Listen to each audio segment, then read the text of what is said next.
Nosotros hemos meditado la semana pasada, hemos escuchado aquí algunos comentarios de que nos parecía una incógnita y no entendíamos el por qué Joseph vivía a escasos 4 o 5 días de viaje de donde vivía su padre, y por 10 años de cárcel, 2 años quizás trabajando en la casa de Potifar, y otros 2 años después de haber interpretado los sueños, y luego 7 años de bonanza, y más 2 años de escasez, y Joseph no hizo nada por mandar avisar a su padre y a sus hermanos que él vivía.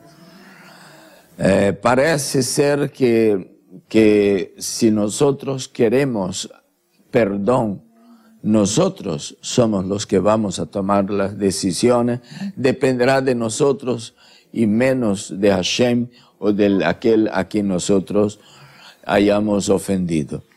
Tenemos que elegir vivir con el pecado pendiente o buscar o dar el primer paso. Cuando sus hermanos vinieron a él y Yehuda, quien lo vendió, se ofrece en el principio de nuestra Parashat Vaigash, se ofrece a quedar como esclavo allá. Vea, renunciaba a toda su familia y quedaba como esclavo en la casa de Faraón, a esclavo de Joseph, el gobernador de Egipto, quien él no sabía que era su hermano, con tal que su hermano menor pudiera regresar a su padre Jacob, porque él sabía que él era culpable de todo lo que le había pasado a su padre.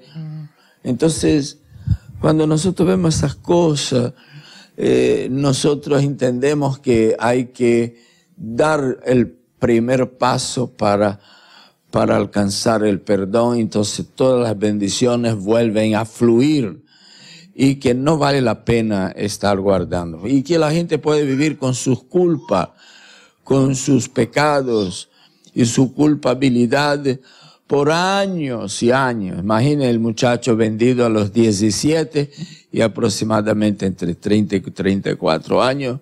Recién después de tanto tiempo es que Yehuda es perdonado y que la vida vuelve a su padre, el orden vuelve a la familia, la prosperidad regresa al patriarca y a todas las tribus, y la paz regresa a la casa.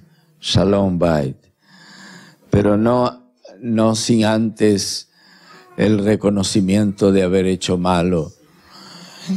Impresionante como estas reflexiones vistas desde esta perspectiva nos trae una enseñanza para el día de hoy y nos beneficiamos hoy de lo que la Torah está enseñando. Un suceso, algo que aconteció hace 3.500 años atrás o 4.000 años atrás, y nosotros aprendemos que debemos vivir una vida de alegría, que la tristeza no compensa, la amargura no compensa, el dolor por las situaciones adversas que pasamos no nos trae ninguna bendición, más bien nos priva de ella, hasta dificulta a que Hashem se comunique con nosotros.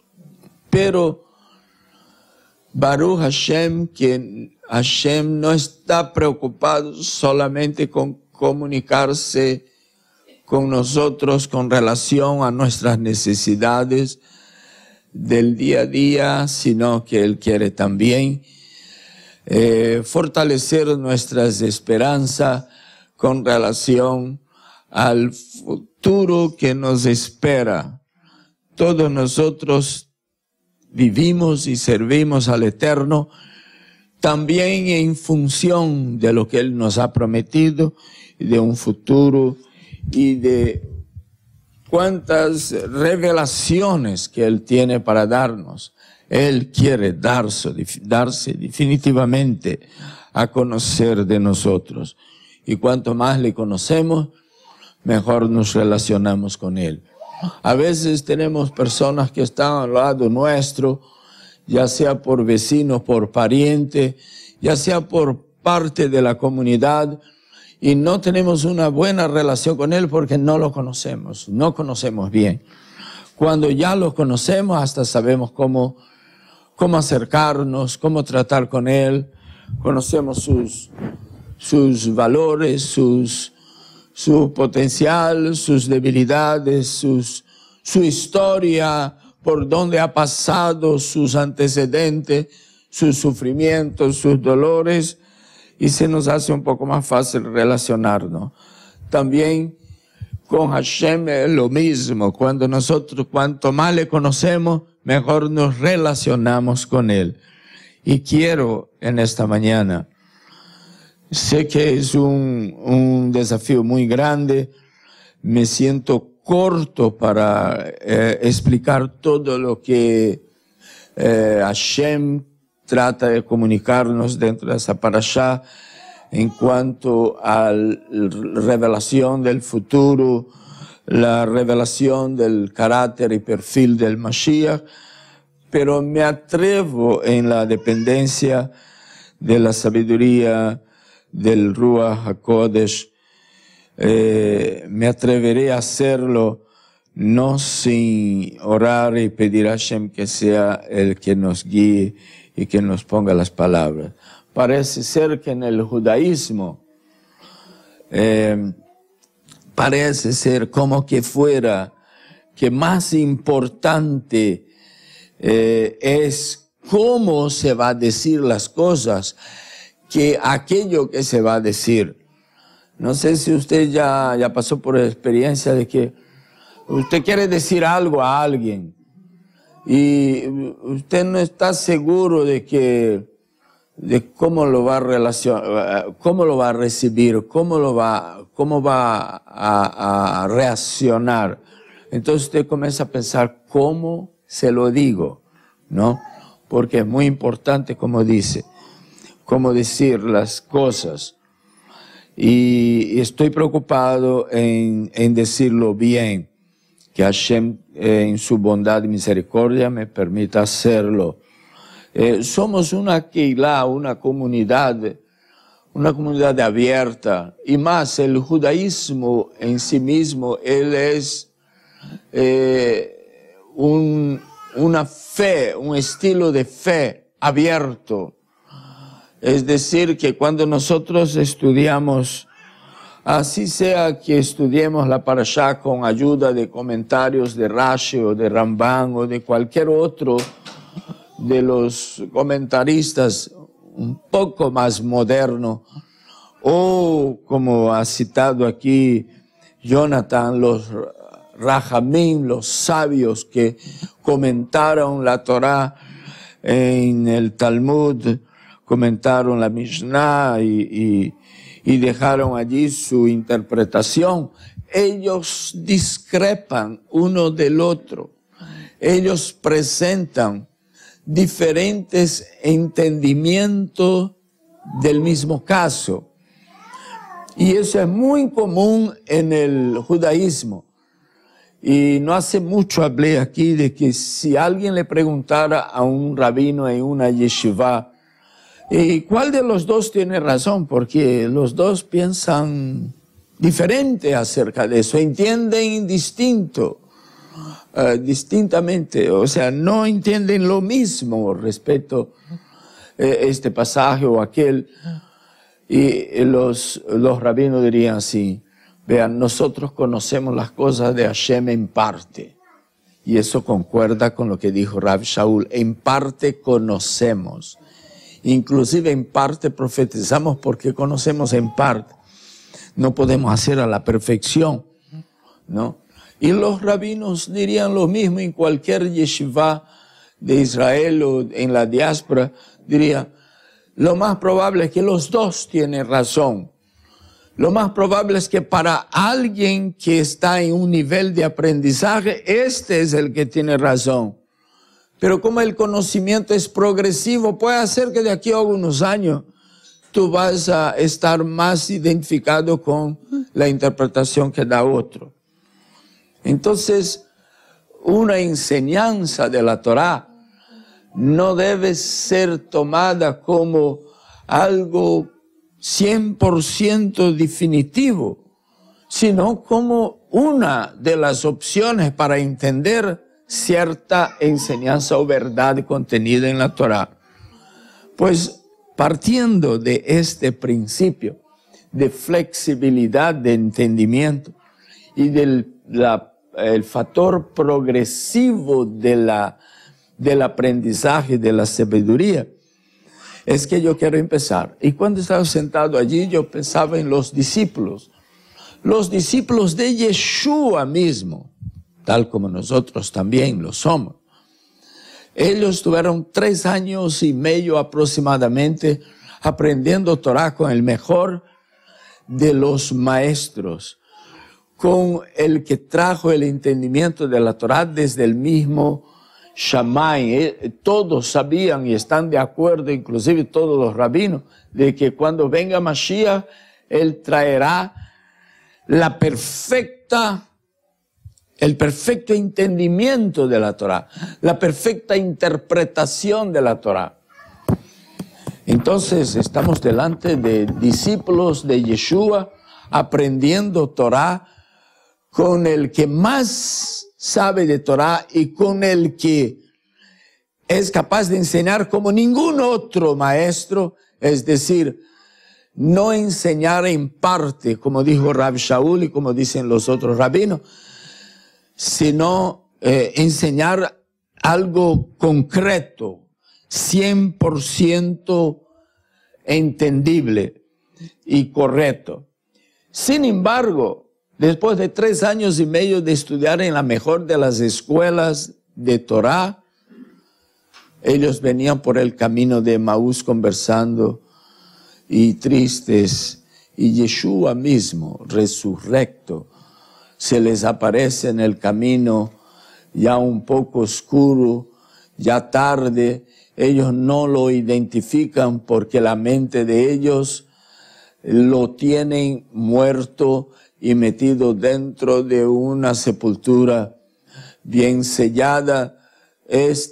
No hay ninguna posibilidad de que sea Yeshua. Entonces les pregunta, ¿y qué? ¿Por qué discuten? ¿Y qué es esto? Entonces ellos comienzan a explicar, ¿acaso eres tú el único que no ha leído los periódicos, que no sabe nada de lo que ha pasado en Israel y en Jerusalén? Pues nuestra esperanza estaba toda en él y ha muerto. Ya no, es una parte del capítulo que no entendemos. No entendemos por qué habría de morir aquel en quien nosotros hemos depositado toda nuestra esperanza. Entonces él comenzó a enseñarles de él, del Mashiach, en la Torá. Y el corazón de ellos ardía mientras hablaba. Al parecer no había ardido todavía antes, pero se les abrió el entendimiento y comenzaron a entender las cosas como eran. O sea que no sabían bien, no habían absorbido en 3 años y medio la enseñanza y ahora habían dado un salto tremendo hacia adelante, y así nosotros vamos de salto en salto conociendo mejor la voluntad de Hashem, ¿no? Cuando Akadosh Baruj Hu, cuando el Santo bendito sea Él, se propone enseñarnos acerca del Mashiach en la Torá, en la instrucción que nos da a través de Moshe, nos proporciona detalles maravillosos y claros que solo no entiende mismo el que ya se ha propuesto o predispuesto a no entender. Cuando una persona está criada y ha vivido muchos años, como por ejemplo en el cristianismo, entonces ya ha asumido ciertas verdades o supuestas verdades como definitiva, como lo último, como algo inmovible, y está predispuesto a defender aquello, ¿no? Entonces, estos no pueden entender muy bien lo que Hashem está tratando de proponer, de enseñar, por causa de una predisposición a no moverse de lo que tiene. Entonces, una mente, en cambio, una mente abierta, sujeta al Ruach, predispuesta a conocer el Redentor y Goel, el Mashiach prometido, encontrará en las páginas de la Torá, como podemos ver en las palabras de Parashat Vaigash, un perfil perfecto del Mashiach. A eso, y es exactamente a eso que se refería Yeshua, cuando en Juan capítulo 5, versículo 46, decía, porque si creyeseis a Moshe, creerías a mí, porque de mí escribió Moshe. Es decir, que cuando Moshe escribe el contenido literario de Parashat Vaigash, él escribe lo que Hashem le está dando y está escribiendo no solamente la historia, porque Moshe no vivió ese tiempo. Moshe vino a nacer mucho después y fue criado en la cuna de Faraón y luego 40 años en Midian. Y ahora se ve él escribiendo la historia de Joseph, la experiencia de Jacob y sus hijos, y la historia de Joseph siendo ascendido en Egipto, y escribiendo lo que Hashem le dicta. Y según Yeshua, de Yeshua escribía. Es decir, que no podemos leer el texto de Parashat Vaigash sin una disposición de conocer a Yeshua.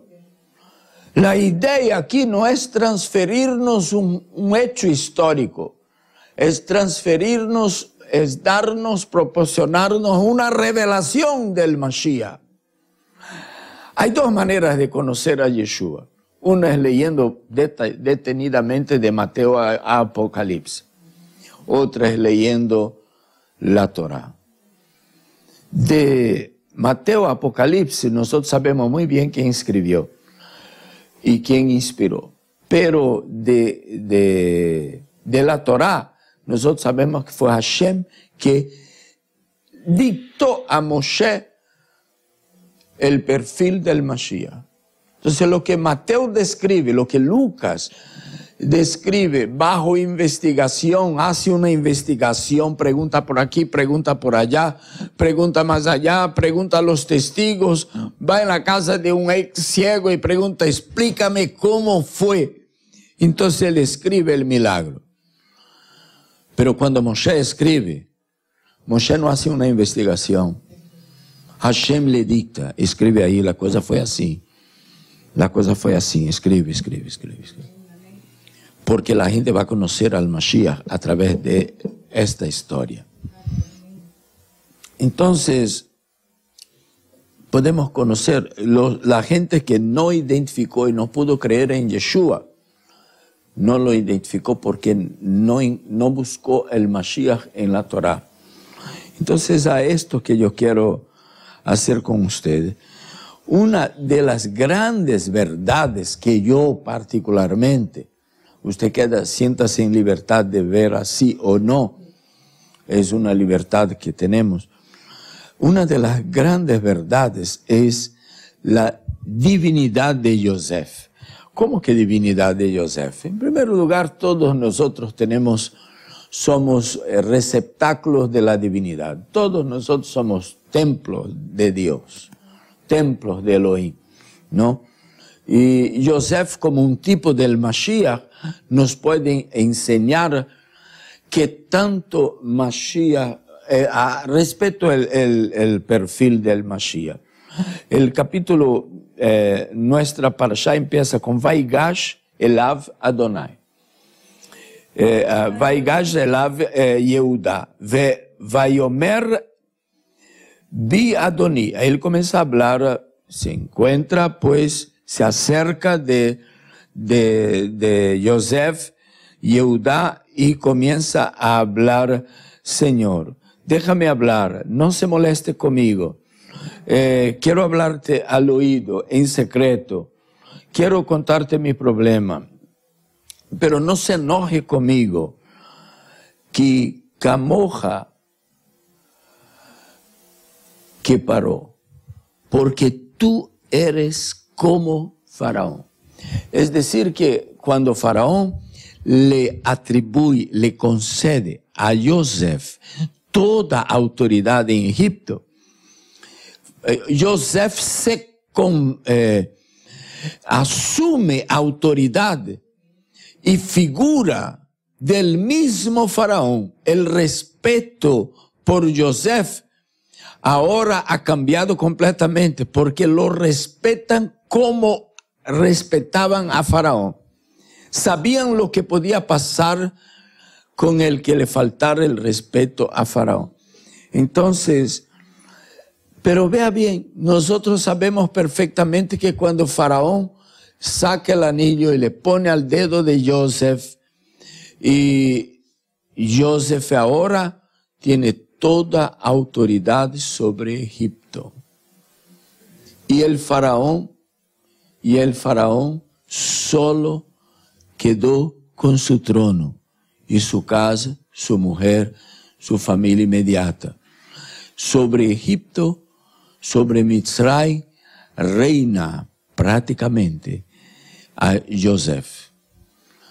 Pero Yosef no se había convertido en un faraón. Él seguía siendo Yosef, aunque con el nombre pagano, ¿no? Con un nombre gentil que era Safnat Paneah, pero él continuaba siendo Yosef. Él continuaba siendo Safnat Paneah, un gobernador con toda autoridad faraónica, pero Faraón estaba sentado allá. Sería ridículo que alguien llegara a pensar que Yosef, que no hay faraón, porque el faraón es Moshe, es Yosef, que es Yosef el faraón. Sería ridículo pensar así.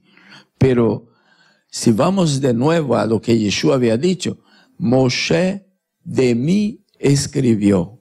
Es decir, cuando Moshe escribe el contenido de Parashat Vaigash, está tratando de revelarnos el carácter y el perfil del Mashiach. Por lo menos es así como todos los intérpretes de las Escrituras consideran la porción de la Haftarah, asociando con la porción de la Parashat Vaigash y asociando Yosef con el Mashiach. Entonces, lo que él quería decir es: ay, Señor mío, te ruego que hable tu siervo una palabra en tus oídos, en los oídos de mi Señor, y no se encienda su enojo contra tu siervo, pues tú eres como Faraón. Entonces, los hermanos de Yosef y Yehuda, en ese caso, él sabía perfectamente el respeto que le debía a Yosef, y nosotros debemos saber el respeto que le debemos a Yeshua, aun cuando él no sea Adonai. Pero él merece el mismo respeto, porque a él se le dio toda autoridad en los cielos y en la tierra.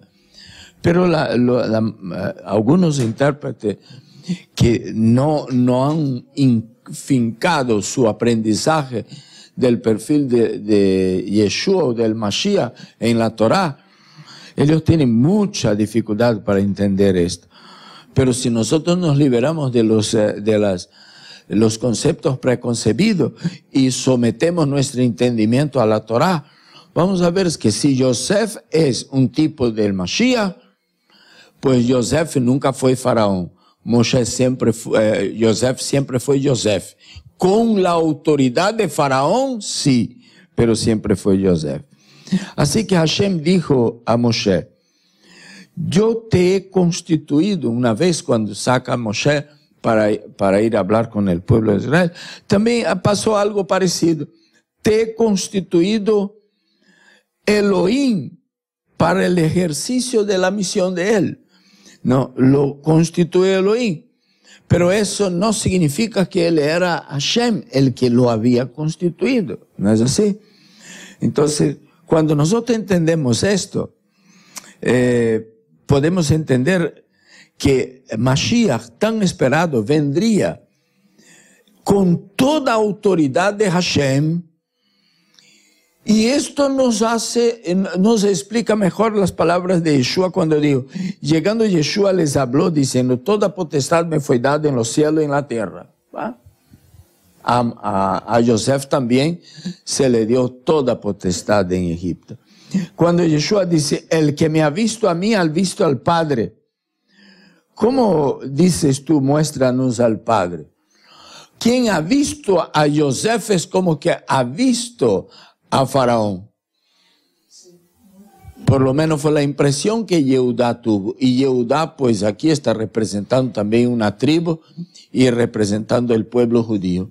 Por eso el concepto que el pueblo judío tiene del Mashiach que espera. Otra cosa, Rav Shaul dice, porque en él habita toda la plenitud de la divinidad corporalmente.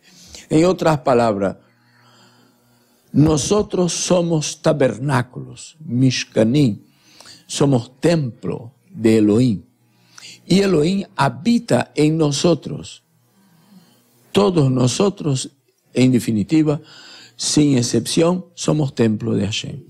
La medida de la divinidad confiada a cada uno puede cambiar, pero no es de comparar con la medida que habitó en Yeshua, porque en él habitó la plenitud de la divinidad.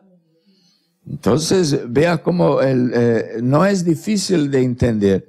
Es decir, que la idea de construir en el desierto y luego en Jerusalén, en el monte Sión, un templo en el desierto, el Mishkan, ¿no?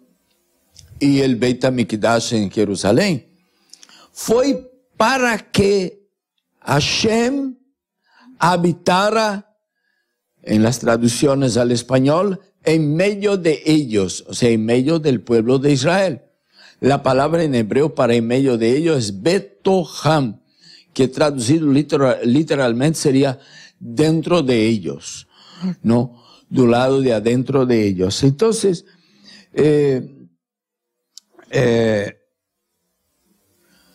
Yeshua fue hecho el tabernáculo de Elohim entre los hombres, para que Hashem habitara en nosotros, o entre nosotros, o en medio de nosotros.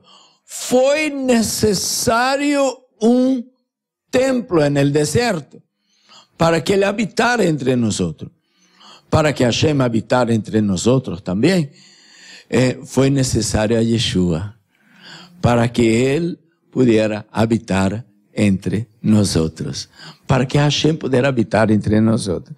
Entonces imagínense, en el desierto, como la escritura del Nuevo Testamento, el Brit Hadashah, dice que Yeshua es el tabernáculo de Elohim entre nosotros. Pues bien, el tabernáculo de Elohim entre el pueblo de Israel en el desierto era la morada donde habitaba la plenitud o habitaba la presencia, la Shekinah de Elohim. Entonces, ahora usted imagina que el pueblo se reuniera alrededor del tabernáculo para prestar adoración al tabernáculo. Usted diría, no, eso no pudo haber acontecido jamás. El pueblo sabía que lo que le atraía al tabernáculo era la presencia de Hashem dentro del tabernáculo. Pues lo que nos atrae al tabernáculo Yeshua, es la presencia de Hashem en él, la plenitud de la divinidad en él, ¿no? Eso tiene que quedar claro para nosotros, por lo menos es lo que yo aprendo aquí en Parashat Vaigash.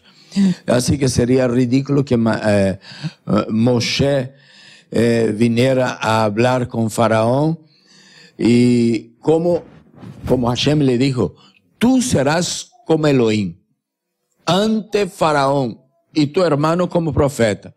Entonces Moshe viene como Elohim delante de Faraón y le dice, ¿vas a dejar el pueblo ir o no? No, no voy a dejar. Ok, prepárese para lo que vendrá. Y anunciaba un castigo. Y se regresaba al campamento del pueblo de Israel. Pero él no fue enviado como Elohim para el pueblo de Israel. Sería como Elohim ante Faraón. Ahora imagínense que él regresara y todos se encaran delante de él y dijera así, wow, ahí viene Hashem. El pueblo de Israel jamás haría eso con Moshe. Jamás hizo eso con Moshe. Pero toda vez que se rebelaron contra Moshe, era como si estuviera rebelando contra Hashem. Y pagaron precio muy alto por esa rebeldía, ¿no? Porque sobre él estaba toda aquella autoridad que Hashem le había confiado. Y él dijo que del que había de venir, las consecuencias todavía serían peores si no le hicieran caso. El que no le haga caso sufrirá consecuencias aún mayores que las que sufrían los que no hacían caso a Moshe. ¿Por qué? Porque en Moshe habitó gran cantidad de la divinidad, pero en Yeshua habitó la plenitud de la divinidad. Entonces, por eso fue llamado un profeta mayor. Entonces, sería ridículo que como la divinidad, como Moshe fue enviado como Elohim delante de Faraón, que él regresara al campamento y la gente lo tratara como tal, ¿no? Ellos no entendieron así, como el pueblo de Israel no entiende así, ni respeto a Moshe, ni respeto al Mashiach que ha de venir. ¿Y por qué no entienden? No es porque son duros de corazón, no es porque son gente ciega, nada de eso, es porque aprendieron del Mashiach en la Torá. Ellos no aprendieron del Mashiach con un Nuevo Testamento. Así que nuestros cuerpos mismos son, en cierta medida, en el lenguaje de Rav Shaul, tabernáculo, templo de Hashem, de Adonai. Por eso no nos conviene pero eso no nos convierte en mini Adonai, inclusive. No nos convierte, ¿no? Otra cosa, la verdad es que hay que honrarle a Yeshua, a Mashiach, como a Hashem, porque carga toda la autoridad sobre cielo y tierra. Es una actitud que el judío que regresa a sus raíces tiene dificultad para manejar, para administrar. Él piensa, no es Adonai, ok, no es Adonai, pero tiene que honrarlo como tal. Igual que Joseph no es el faraón, pero cuidadito, hasta Yehudá se dio cuenta, no se enoje conmigo, pues yo sé que tú eres como, no se enojará conmigo, pues yo sé que tú eres como Adonai. En el caso de Yeshua, ¿cómo? No es. En la segunda aliá, pues lo vemos lo emocionante de los hermanos conociéndole, Joseph dándose a conocer, pero yo quiero saltar para no extenderme demasiado a un texto de Primera de Corintios, escrituras de un gran apóstol, Parece que los corintios estaban en mayor capacidad para entender las cosas profundas que Rab Shaul tenía para enseñar, que cuando Rab Shaul comienza a hablar sobre la resurrección, entonces él aprovecha para hablar sobre este aspecto del Mashiach. Y dice en el versículo 22, porque así como en el Adán todos mueren, todos están sujetos a la muerte a causa de la desobediencia del Adán primero, así también en el Mashiach todos serán vivificados. Si es justo que todos mueran por el pecado de Adán, es igualmente justo que todos vivan por la victoria del Mashiach sobre el pecado. Pero cada uno a su orden, etc. Y luego en el versículo 24 dice, luego el fin. Bueno, leamos el versículo 23. Pero cada uno en su orden, el Mesías, que es las primicias, luego los que son del Mesías en su venida. Luego el fin, cuando entregue el Mesías el reino a Elohim y Padre, cuando suprima todo imperio y toda autoridad y poder, porque es necesario que Él reine, o sea que el Mesías reine, hasta que ponga todos sus enemigos bajo sus pies. Y el postrer enemigo a ser destruido es la muerte. Porque todas las cosas sometió Elohim bajo sus pies, el del Mashiach.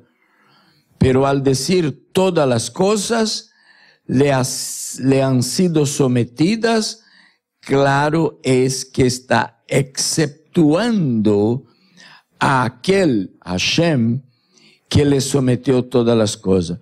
Entonces cuando la Escritura dice que todas las cosas fueron sometidas al Mashiach, en el lenguaje en el entendimiento de Rab Shaul, excepto aquel que le sometió todas las cosas bajo sus pies. Es más o menos lo que pasa en Parashat Vaigash. El faraón dio toda autoridad a Joseph en Egipto. Haz lo que dice la Escritura para que podamos entender que tanta autoridad tenía Joseph. Dice, nadie podía levantar un pie. Es una expresión, desde luego, exagerada, pero para transferirnos un entendimiento más completo. Si para levantar un pie se necesita de la autorización de Joseph, entonces él manda en todo aquí. O sea que no puedo hacer nada sin que él me lo permita. Hay dos faraones especiales en la historia del pueblo de Israel en Egipto. Un faraón se sirve de enseñanza respecto al perfil del Mashiach. Pero para hablar del perfil del Mashiach tiene que haber uno que tiene toda autoridad, completa autoridad, para otorgarle esa autoridad al otro que aparece en el escenario, que es Joseph, en el caso del tipo del Mashiach. Entonces, ¿de quién es tipo el faraón de Joseph? Hashem, ¿no? Que es realmente quien tiene toda autoridad. Parece un poco absurdo pero si aprendemos y nos enfocamos desde esta perspectiva, y la gente tenía un respeto como a una divinidad. No. Entonces ahí dice, porque todas las cosas sometió bajo sus pies, pero cuando dice todas las cosas han sido sometidas, claro es que está exceptuando, o sea, excepto el trono de Faraón. El faraón, si yo me voy a quedar solo con mi tronito aquí, mi oficina, ¿verdad? Esa es mi oficina. De la puerta de la oficina para afuera, ¿quién manda eres tú? Tiene toda autoridad, puede exhibir mi anillo. Entonces la gente pues se doblaba cuando pasaba Joseph. La gente sabía que la supervivencia en las dificultades en aquellos 7 años dependería del suplimiento que Joseph tenía autoridad para dar.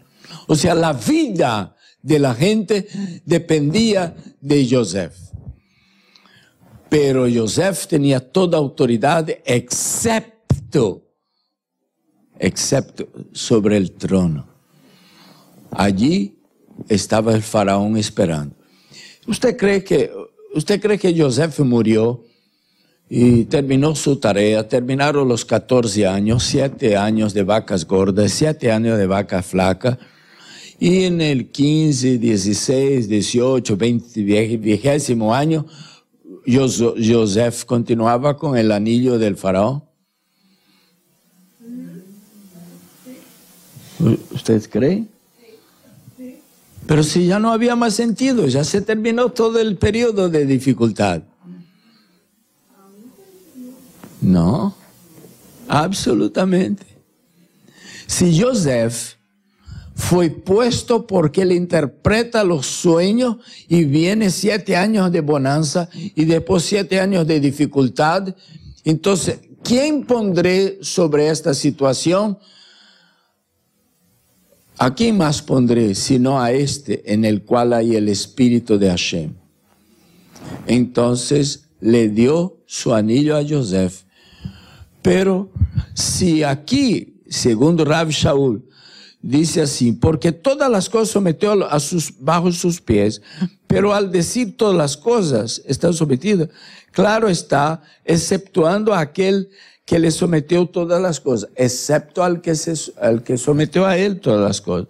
Y cuando le haya sido sometida todas las cosas, entonces también el Hijo mismo se sujetará al que le sujetó a él todas las cosas, para que Elohim sea todo en todos. Es decir, que así como Yeshua un día va a devolver toda esa autoridad que Hashem le confió, Joseph también tiene que haber devuelto el anillo al faraón. Ya no había sentido más. Sí, porque cuando vino el nuevo faraón no sabía quién era Joseph. Ya no sabía ni quién era Joseph. O sea que no es que había uno en el medio del pueblo que tenía el anillo de faraón toda la vida. La autoridad fue para cumplir una misión.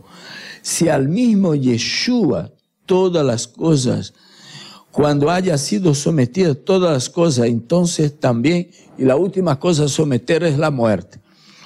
Entonces también el Hijo mismo se sujetará al que le sujetó a él todas las cosas. ¿Quién fue el que le sujetó a él todas las cosas? Hashem. Entonces cuando dice, el Hijo mismo se sujetará al que le sujetó a él todas las cosas. Hasta en la expresión de Rav Shaul, pareciera para un intérprete que interpreta a la ligera, que Yeshua nunca estuvo sujeto a Hashem durante su periodo de autoridad. Claro que todo el tiempo estuvo sujeto a Hashem, ¿no? El Padre me atiende cuando yo digo, porque hago siempre su voluntad. Él estaba siempre sujeto, pero aquella toda autoridad que se le fue conferida, él llegó un tiempo que él tuvo que devolvérselo al que le dio toda aquella autoridad. ¿Cuándo es esto? Pues cuando termine toda su misión, cuando termine toda su... ¿Para qué? Dice, para que Elohim sea todo en todos. Con esto quiere decir para que todos nosotros seamos iguales, para que el trato sea igual con todos. Entonces él devuelve. Joseph tuvo que devolver también, ¿no? Ahora, yo hablé aquí al principio de la flexibilidad del aprendizaje y del factor progresivo del aprendizaje. ¿Por qué?